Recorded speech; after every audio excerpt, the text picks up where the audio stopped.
Hi friends, ഇനി ഞാൻ തയ്യാറാക്കാൻ പോകുന്നത് ഉണക്ക കപ്പപ്പുഴുക്കാണ്. അതിനായിട്ട് കുറച്ച് ഉണക്കക്കപ്പ 3-4 തവണ കഴുകി വെള്ളത്തിലിട്ട് വെക്കാം. ഞാൻ ഈ ഒരു പാത്രത്തിനാണ് ഉണക്കക്കപ്പ എടുക്കാൻ പോകുന്നത്.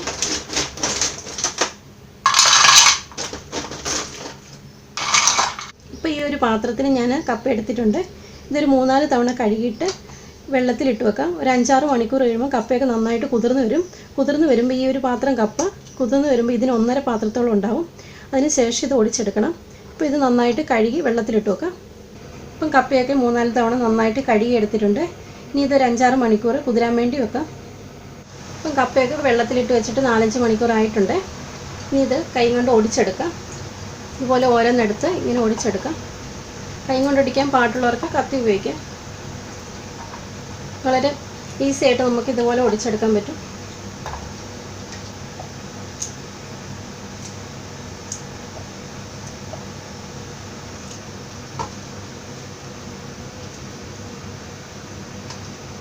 ഇപ്പം കപ്പയെല്ലാം ഒടിച്ചെടുത്തിട്ടുണ്ട്.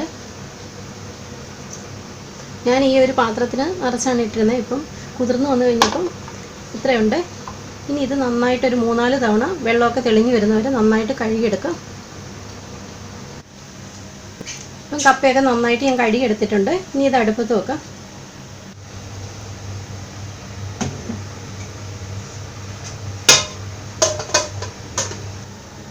കപ്പയ്ക്കുള്ള അരപ്പ് തയ്യാറാക്കാം. അതിനായിട്ട് അരമുറി തേങ്ങ, 1 ടീസ്പൂൺ ചെറിയ ജീരകം, കുറച്ച് കറിവേപ്പില, 5 ചെറിയുള്ളി, 2 വെളുത്തുള്ളി, ഒരു 8-10 ഉണക്ക കാന്താരി ഞാൻ എടുത്തിരിക്കുന്നത്. പച്ചക്കാന്താരി ഉണ്ടെങ്കിൽ അതെടുക്കാം. അതും ഇല്ലെങ്കിൽ നമുക്ക് പച്ചമുളക് 2-3 എടുക്കാം. ഇനി ഇത് മിക്സിയുടെ ചെറിയ ജാറിലേക്ക് ഇട്ട് കൊടുക്കാം. ചെറിയുള്ളിയും വെളുത്തുള്ളിയും ഒന്ന് ചെറുതായിട്ട് കട്ട് ചെയ്തിട്ട് ഇട്ട് കൊടുക്കാം.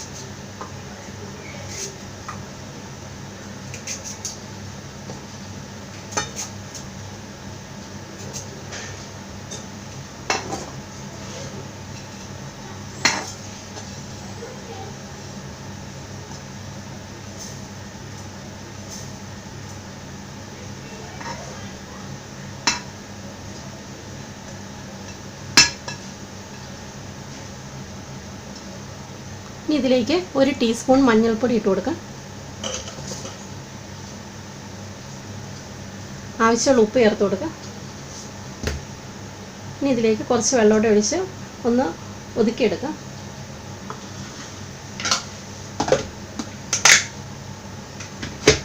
ഇപ്പം തേങ്ങ ഞാൻ ഒതുക്കിയെടുത്തിട്ടുണ്ട്. ഇതുപോലെ അരിഞ്ഞാൽ മതി.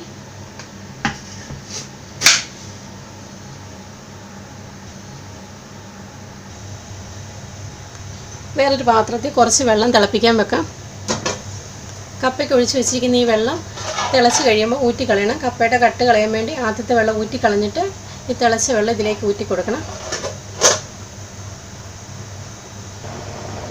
ഇപ്പോൾ കപ്പയൊക്കെ നന്നായിട്ട് തിളച്ച് വന്നിട്ടുണ്ട്. അതുപോലെ വേറൊരു പാത്രത്തിൽ കുറച്ച് വെള്ളം വെച്ചത് നന്നായിട്ട് തിളച്ച് തുടങ്ങിയിട്ടുണ്ട്.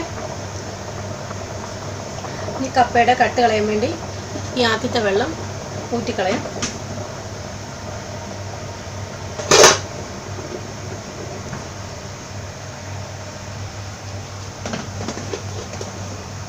ഇപ്പം ഞാൻ കപ്പയുടെ വെള്ളമൊക്കെ ഊറ്റിയെടുത്തിട്ടുണ്ട്.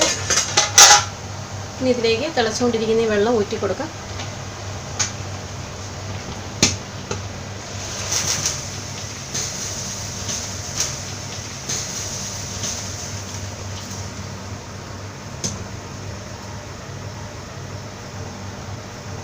ഇനി ഈ കപ്പിലേക്ക് കുറച്ച് ഉപ്പിട്ട് കൊടുക്കാം.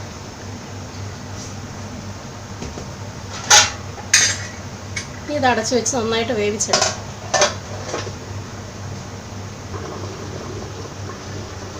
തുറന്ന് നോക്കാം. ഉണക്കക്കപ്പയ്ക്ക് വേവ് കൂടുതലാണ്. ഇപ്പോൾ ഏകദേശം ഒരു 3/4 മണിക്കൂറോളം ആയിട്ടുണ്ട്. ഇപ്പം കപ്പയൊക്കെ വെന്ത് വന്നിട്ടുണ്ട്. പല കപ്പയ്ക്കും പല വേവാണ്. അപ്പോൾ ഈ കപ്പയ്ക്ക് ഏകദേശം ഒരു 3/4 മണിക്കൂർ ആയപ്പോഴത്തേന് വെന്ത് കിട്ടിയിട്ടുണ്ട്. ഇനി ഇതിൻ്റെ വെള്ളം ഊറ്റിയെടുക്കാം.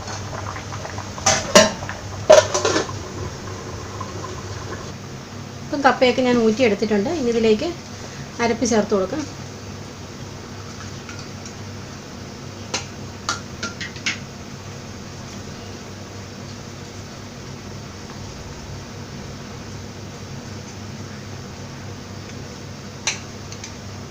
ഇനി മിക്സിയുടെ ജാറൊന്ന് കഴുകി ഇതിലേക്ക് ഒഴിക്കും. കുറച്ച് വെള്ളം ഒഴിച്ച് കൊടുക്കാം.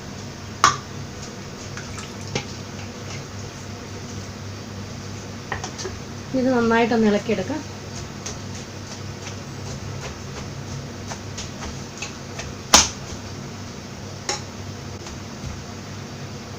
ഇതുപോലെ ഒരു തവി വെച്ച് നന്നായിട്ട് കപ്പ ഉടച്ചെടുക്കാം.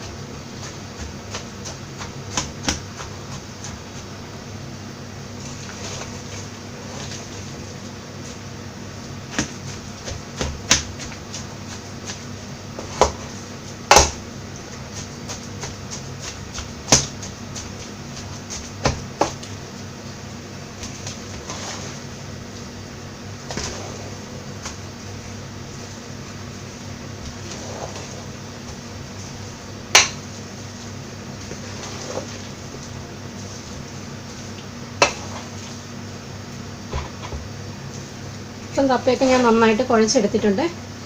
ഇനി കപ്പയുടെ അരപ്പിന് ചൂട് കയറാൻ വേണ്ടി ഒന്ന് അടുപ്പത്ത് ചെറിയ തീയിലൊന്ന് വെച്ച് കൊടുക്കാം.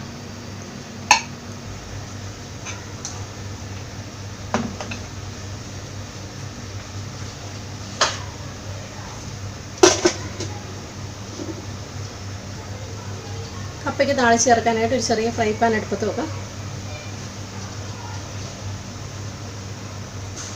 പാനൊക്കെ ചൂടായി വന്നിട്ടുണ്ട്. അതിലേക്ക് കുറച്ച് വെളിച്ചെണ്ണ ഒഴിച്ചു കൊടുക്കാം. ഇപ്പം എണ്ണയൊക്കെ ചൂടായി വന്നിട്ടുണ്ട്. ഇതിലേക്ക് 1 ടേബിൾ സ്പൂൺ കടുക് ഇട്ട് കൊടുക്കാം. കടുക് പൊട്ടി വന്നതിൻ്റെ അകത്തോട്ട് ചെറിയുള്ളി കറിവേപ്പില ഇട്ട് കൊടുക്കാം. വറ്റൽമുളക് ഇട്ട് കൊടുക്കാം. ഇപ്പോൾ കപ്പയൊക്കെ ചൂടായി വന്നിട്ടുണ്ട്. ഇതിലേക്ക് താളിച്ച് ചേർത്ത് കൊടുക്കാം.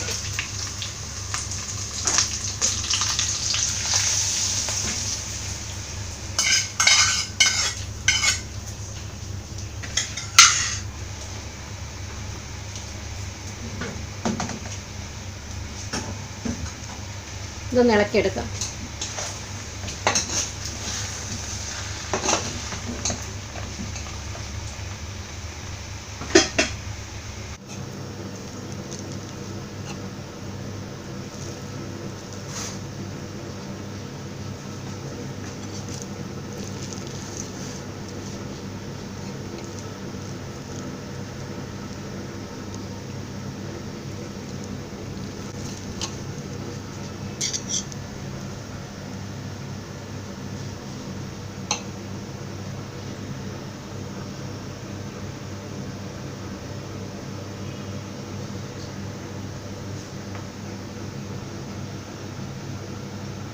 ഉണക്കക്കപ്പ പുഴുക്കൊക്കെ റെഡി ആയിട്ടുണ്ട്. എല്ലാവരും ട്രൈ ചെയ്ത് നോക്കണം.